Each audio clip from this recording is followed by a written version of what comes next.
So Jasim sir, hello sir. നമ്മുടെ prelims അടുത്തുകൊണ്ടിരിക്കുകയാണ്. So അവർ Dhurandhar series നടന്നുകൊണ്ടിരിക്കുന്നു. അപ്പോൾ ഒരുപാട് കുട്ടികൾ നമ്മുടെ ഓൺലൈൻ ഓഫ്ലൈൻ സ്റ്റുഡൻസ് ഒക്കെ അറിയാൻ ആഗ്രഹിക്കുന്നുണ്ട് ഇനിയുള്ള ദിവസങ്ങൾ എങ്ങനെയാണ് ശരിക്കും യൂട്ടിലൈസ് ചെയ്യേണ്ടത്. കാരണം ചുരുങ്ങിയ ദിവസങ്ങളേ ഉള്ളൂ. ഒത്തിരി പേർക്ക് ഭയങ്കര ടെൻഷൻ ഉണ്ട്, അല്ലെങ്കിൽ കറക്റ്റ് 20 ദിവസം. അപ്പം എന്താണ് എങ്ങനെയാണെന്നൊക്കെയുള്ള ടെൻഷൻ ഉണ്ട്. അപ്പം നമ്മുടെ ഒരു പ്ലാൻ എന്ന് വെച്ചാൽ ഈ വരുന്ന കുറച്ച് ദിവസങ്ങൾ വളരെ ഇന്റൻസ് ആയിട്ട് PYQ ഓറിയന്റഡ് ആയിട്ടുള്ള ഒരു reverse engineering. So that gonna work out in the final exam, I think so. So നമുക്ക് കുറേ PYQs കഴിഞ്ഞൊരു 10-20 വർഷത്തെ PYQs സോൾവ് ചെയ്ത് നമ്മൾ എന്താ വെച്ചാൽ കൃത്യമായിട്ട് we will set A pattern. എന്താണ് 2026 നോക്കേണ്ടത്, എങ്ങനെയാണ് പഠിക്കേണ്ടത്, അല്ലെങ്കിൽ എന്തൊക്കെയാണ് നിങ്ങൾ എങ്ങനെ സോൾവ് ചെയ്യണം, അല്ലെങ്കിൽ എന്താണ് കണ്ടന്റ് കുറവാണെങ്കിലും എങ്ങനെ നമ്മൾ കൺക്ലൂഷൻ ചെയ്യണം.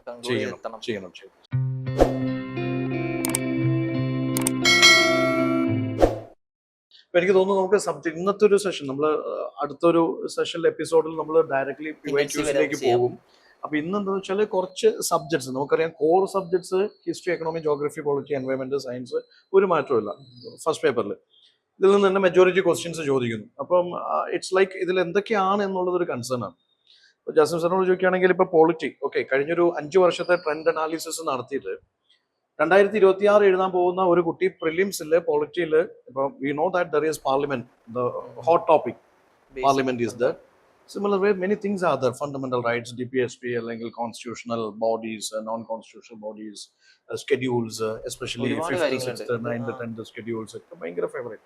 അപ്പൊ as an expert in polity, എന്തായിരിക്കും ജാസിം സാറിന്റെ ഒരു കാഴ്ചപ്പാട്? പോളിറ്റി ഈ വർഷം എന്തൊക്കെ ഫോക്കസ് ചെയ്യണം, എവിടെ ഫോക്കസ് ചെയ്യണം? പോളിറ്റിയിൽ സാറേ നമ്മൾ മനസ്സിലാക്കേണ്ടത് എല്ലാ വർഷവും ഫോക്കസ് ചെയ്യേണ്ടത് ഒരേ സാധനം തന്നെയാണ്. ഈ വർഷവും ഫോക്കസ് ചെയ്യേണ്ടത് നമ്മുടെ കോർ ബേസിക്സിൽ തന്നെയാണ്. ഇപ്പൊ നമ്മൾ സ്റ്റാർട്ട് ചെയ്യുകയാണെങ്കിൽ നമുക്ക് ഏറ്റവും കൂടുതൽ ചോദ്യങ്ങൾ വരുന്നത് നമുക്ക് നമ്മുടെ പാർലമെന്റ് എന്നാണ്. സോ പാർലമെന്റ് അകത്തുനിന്ന് നമുക്ക് മെയിൻലി അതിന്റെ സ്ട്രക്ചറായിട്ട് ബന്ധപ്പെട്ട ക്വസ്റ്റ്യൻസ് വരാം. സ്ട്രക്ചർ എന്ന് പറയുമ്പോൾ നമ്മുടെ ലോക്സഭ, രാജ്യസഭ, അതിന്റെ അകത്തുള്ള എത്ര പേരുണ്ട്, എത്ര ഇതുണ്ട്, അതിന്റെ ഫോർമേഷൻ എങ്ങനെയാണ്, ആരാണ് പ്രൊറോഗ് ചെയ്യുന്നത്, ആരാണ് സമൻ ചെയ്യുന്നുള്ള ആസ്പെക്ട്സ് ഒക്കെ. പിന്നെ ഒരു മെയിൻ ഏരിയ എന്ന് പറഞ്ഞാൽ സ്പീക്കർ, അതുപോലെ ചെയർമാൻ, ഡെപ്യൂട്ടി ചെയർമാൻ. നമ്മൾ ക്വസ്റ്റ്യൻ അനലൈസ് ചെയ്താൽ മനസ്സിലാവും. കഴിഞ്ഞ ഒരു കുറച്ച് വർഷങ്ങളിൽ ഒരുപാട് ക്വസ്റ്റ്യൻ, എല്ലാ വർഷവും, കാരണം എല്ലാ വർഷവും സ്പീക്കർ ന്യൂസിൽ വരുന്നതുകൊണ്ട്, എന്തെങ്കിലും കോൺട്രവേഴ്സി ആയിട്ട് ബന്ധപ്പെട്ട് വരുന്നതുകൊണ്ട് ആ ഒരു ഏരിയ ഉണ്ടാവും. മൂന്നാമതായിട്ട് നമുക്ക് വരുന്നത് ബിൽസ് ആയിട്ട് ബന്ധപ്പെട്ട ഏരിയാസ് ആണ്. നമ്മുടെ ഒരേ പായിട്ട് മണി ബില്ല്, ഫിനാൻഷ്യൽ ബില്ല്, ആ ടൈപ്പ് ബില്ലുകളും മറ്റു സാധനങ്ങളും ഒക്കെ. അതുപോലെ ലാസ്റ്റ് നമുക്ക് വരുന്നത് പിന്നെ റെഫറൻസ് ചെയ്യേണ്ട ഭാഗങ്ങൾ, രാജ്യസഭ, ലോക്സഭ, പവേഴ്സിന്റെ ഒക്കെ വ്യത്യാസമായിട്ട് ബന്ധപ്പെട്ട് ഈ 4 ഏരിയാസിനായിരിക്കും മെയിൻലി നമ്മൾ പാർലമെന്റ് ആയിട്ട് ബന്ധപ്പെട്ട് ഫോക്കസ് ചെയ്യേണ്ടത്. സിമിലർലി നമുക്ക് ഓരോ എക്സിക്യൂട്ടീവും, നമുക്ക് നമ്മുടെ ക്ലാസ് തുടങ്ങുമ്പോൾ എനിക്ക് തോന്നുന്നു നമുക്ക് അത് കുറച്ചുകൂടെ ബ്രീഫ് ആയിട്ട് പറയാനുണ്ട്. അപ്പൊ ഇതുപോലെ നമ്മളൊരു PYQ അനലൈസ് ചെയ്തിട്ട് 4-5 ഏരിയാസ് എല്ലാത്തിലും കംപ്ലീറ്റ് ചെയ്യുകയാണെങ്കിൽ അത്രയും ഇതാകും. പിന്നെ കറണ്ട് അഫയർ ഇപ്പൊ നമുക്ക് നോക്കുകയാണെങ്കിൽ നമുക്കറിയാം 42nd അമെന്റ്മെന്റ് ഈ വർഷം ഉറപ്പായിട്ട് ക്വസ്റ്റ്യൻ വരാം. കാരണം ആ 42nd അമെന്റ്മെന്റിന്റെ 50th year mini constitution ആണ്. എത്രയോ ചേഞ്ചസ് അതിൽ വന്നിട്ടുണ്ട്. അപ്പൊ അതുപോലെ ഐഡന്റിഫൈ ചെയ്തിട്ട് ക്വസ്റ്റ്യൻസ് ചെയ്യുകയാണ് നമ്മൾ ചെയ്യേണ്ടതാണ് എന്റെ ഒരു അഭിപ്രായം. സാർ ഹിസ്റ്ററിയിലോ? ഹിസ്റ്ററിയിൽ ഇപ്പൊ സാറ് പറഞ്ഞ പോലെ കമ്മിങ് ടു മോഡേൺ ഇന്ത്യനെ ഒന്ന് സ്പ്ലിറ്റ് അപ്പ് ചെയ്യുകയാണെങ്കിൽ I would start with this colonialism അല്ലെങ്കിൽ കൊളോണിയൽ എറ UPSCക്ക് വളരെ ഫേവറേറ്റ് ആയിട്ടുള്ള ഒരു സംഭവമാണ്. എസ്പെഷ്യലി ഈ കൊളോണിയൽ പോളിസീസ്, അവരുടെ എക്കണോമിക് പോളിസീസ് ആയിക്കോട്ടെ, അല്ലെങ്കിൽ അവരുടെ like what is called this administrative policies ആയിക്കോട്ടെ, കോൺസ്റ്റിറ്റ്യൂഷണൽ പോളിസീസ് ആയിക്കോട്ടെ, റിപ്പീറ്റഡ്ലി ചോദിക്കുന്ന ഒരു ഏരിയയാണ്. Economic policies, of course we know that there are certain zamindari settlement, Mahalwari settlement, അല്ലെങ്കിൽ റയോട്ടുവാരി സെറ്റിൽമെന്റ്, റവന്യൂ സെറ്റിൽമെന്റ്സ്, അല്ലെങ്കിൽ revenue taxation policies, trade and commerce policies ഒരു regular ഇന്റർവെൽസിൽ ചോദിച്ചുകൊണ്ടേയിരിക്കുന്നു. Education, Wood's despatch is there, അല്ലെങ്കിൽ Hunter commission is there, okay, satellite commission is there. അപ്പം എഡ്യൂക്കേഷനുമായി ബന്ധപ്പെട്ട, അല്ലെങ്കിൽ കോൺസ്റ്റിറ്റ്യൂഷൻ റെഗുലേറ്റിംഗ് ആക്ട് 1773 തൊട്ട് ഈ പറയുന്ന government of India act 1935 repeatedly ചോദിക്കുന്നു. കോൺസ്റ്റിറ്റ്യൂഷണൽ റിഫോംസ് ഒരിക്കലും കോംപ്രമൈസ് ചെയ്യാൻ പറ്റത്തില്ല. അപ്പൊ ശരിക്കും പറഞ്ഞാൽ കൊളോണിയൽ എറയിൽ പ്രധാനപ്പെട്ട ഈവൻസ്, അതിന്റെ ക്രോണോളജി അറിഞ്ഞിരിക്കുക, അവരുടെ revenue policies, administrative policies, constitutional reforms, അത് കൃത്യമായിട്ട് അറിഞ്ഞിരിക്കുക. Especially the nuances of the various policies, reforms and these events etc. പിന്നെ നമുക്കറിയാം ഈ സോഷ്യോ റിലീജിയസ് റിഫോം മൂവ്മെന്റ്സ് ഉണ്ട്, മറ്റൊരു കോർ ഏരിയ ആണ്. ഇവിടെ നമുക്കറിയാം ഒരു കമ്പാരിസൺ ആയിരിക്കാം. For example, infallibility of Vedas. ബ്രഹ്മസമാജാണോ ആര്യസമാജാണോ support the idea infallibility of Vedas, അല്ലെങ്കിൽ ഈ പറഞ്ഞതുപോലെ ഐഡോലട്രീനെ സപ്പോർട്ട് ചെയ്യുന്നത്, അല്ലെങ്കിൽ വിഡോ റീമാരേജിനെ സപ്പോർട്ട് ചെയ്യുന്നത്. അപ്പൊ ഈ റിഫോമിസ്റ്റ് റിവൈവലിസ്റ്റ് മൂവ്മെന്റ്സിന്റെ എണ്ണം നോക്കുന്നതിന് പകരം ഏതെല്ലാം മൂവ്മെന്റ്സ് ആണ്, അതിൽ എന്തെല്ലാമാണ് ഉള്ളത്, അതിന്റെ ഐഡിയോളജീസ് എന്താണ്, ബേസിക് ഡിഫറൻസസ് എന്താണ്, പേഴ്സണാലിറ്റീസ് ആരൊക്കെയാണ്, പിന്നെ നമ്മൾ ഈ പറയുന്ന early Indian responses to British colonial rule, അതിൽ ട്രൈബൽ അപ്രൈസിങ്സ് ഉണ്ട്, സിവിൽ റെബലിയൻസ് ഉണ്ട്, 1857 റിവോൾട്ട് ഉണ്ട്.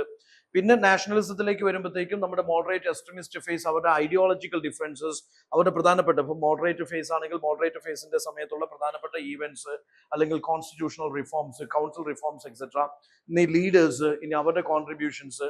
കമ്മിങ് ടു സ്വദേശി, സ്വദേശി മൂവ്മെന്റ്, എക്സ്ട്രീമിസ്റ്റ് ഫേസിന്റെ പ്രധാനപ്പെട്ട ഈവെന്റ്സ്, പിന്നെ ഈ extremist moderate leaders, phases, ideologies, ഇതിന്റെ കമ്പാരിസൺ ഭയങ്കര ഇമ്പോർട്ടന്റ് ആണ്, കാരണം റിപ്പീറ്റഡ്ലി ചോദിക്കുന്ന ഒരു സംഭവമാണ്.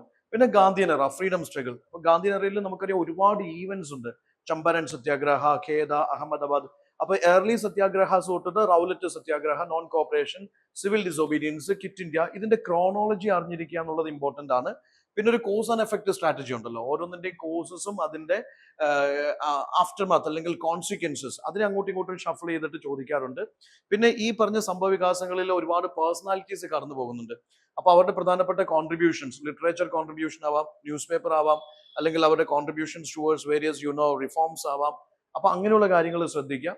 മോസ്റ്റ് ഇമ്പോർട്ടൻ്റ്ലി മോഡേൺ ഇന്ത്യയിൽ 3-4 ഏരിയാസ്, ഒന്ന് കൊളോണിയൽ എറ, ദ വേരിയസ് ഈവൻസ്, ഇമ്പാക്ട്സ്, അല്ലെങ്കിൽ പോളിസീസ്, അല്ലെങ്കിൽ വൈസ്രോയിസ്, ഗവർണേഴ്സ്, അവരുടെ കോൺട്രിബ്യൂഷൻസ്, അത് നോക്കുക. പിന്നെ ഈ പറയുന്ന socio religious reform movements, reformist revivalist movements, nuances of the movements focus ചെയ്യുക, അതിന്റെ ടൈം ലൈൻ ക്രോണോളജി ഫോക്കസ് ചെയ്യുക. പിന്നെ 1857 റിവോൾട്ടും Indian responses to British colonial rule, അതുമായി ബന്ധപ്പെട്ട പ്രധാനപ്പെട്ട സമരങ്ങൾ, ലീഡേഴ്സ്, എന്തുകൊണ്ട്, എങ്ങനെ, റിസൾട്ട്, അങ്ങനെയുള്ള കാര്യങ്ങൾ ഫോക്കസ് ചെയ്യുക. ഫ്രീഡം സ്ട്രഗിളിലേക്ക് വരുമ്പോഴത്തേക്കും moderate extremist revolutionary Gandhian phases, ഈ കാലഘട്ടത്തിലെ പ്രധാനപ്പെട്ട സംഭവ വികാസങ്ങൾ എന്തൊക്കെ, അതിന്റെ ഓർഡർ എന്താണ്, അതുമായിട്ട് അസോസിയേറ്റ് ചെയ്യുന്ന ലീഡേഴ്സ് എന്തൊക്കെയാണ്, അതിന് ചുക്കാൻ പിടിച്ച കാരണങ്ങൾ എന്തൊക്കെയാണ്, അതിന്റെ റിസൾട്ട് എന്തൊക്കെയാണ് എന്നുള്ളത് ഫോക്കസ് ചെയ്യുക. അപ്പൊ ഇത് മോഡേൺ ഇന്ത്യ എനിക്ക് തോന്നുന്നു നല്ല രീതിയിൽ ഒന്ന് കവറപ്പ് ചെയ്ത് കഴിഞ്ഞാൽ ഈ പറയുന്ന 5-6 തീംസിൽ മോഡേൺ ഇന്ത്യ ഫിനിഷ് ചെയ്യാം. നമ്മൾ ഇതിന്റെ PYQ ചെയ്യുന്നുണ്ട്. പിന്നെ ancient medieval also we will see through the PYQ. നമ്മൾ എല്ലാ സബ്ജക്റ്റും ചെയ്യുന്നുണ്ട്. എല്ലാ സബ്ജക്ട്സും ചെയ്യുന്നുണ്ട്. ഓക്കെ, സപ്പോസ് ഇനി എക്കോണമി നോക്കുകയാണെങ്കിൽ, എക്കോണമി നമുക്ക് പറയുകയാണെങ്കിൽ മെയിൻലി ആപ്ലിക്കേഷൻ രീതിയിലാണ്. സപ്പോസ് മോണിറ്ററി പോളിസി ആയിക്കോട്ടെ, ഫിസിക്കൽ പോളിസി ആയിക്കോട്ടെ, എക്സ്റ്റേണൽ സെക്ടർ ആയിക്കോട്ടെ, GDP ആയിക്കോട്ടെ, ഇതിൻ്റെ എല്ലാത്തിൻ്റെയും സ്ട്രക്ചർ ഉൾപ്പെടെ, ഫങ്ഷൻ ഉൾപ്പെടെ, എസ്പെഷ്യലി കോൺസെപ്റ്റ് പഠിക്കുക എന്നുള്ള ആദ്യത്തെ രീതി.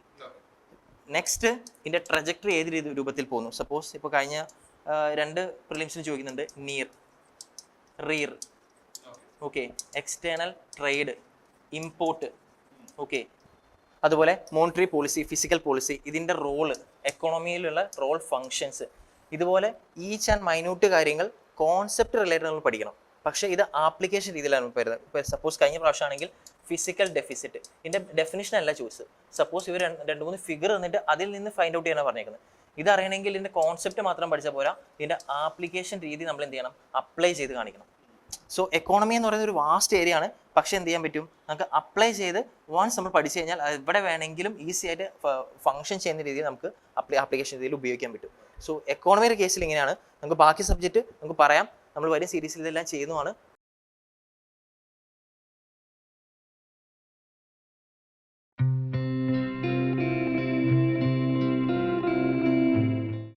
Gallant IAS, chasing your passion to ace.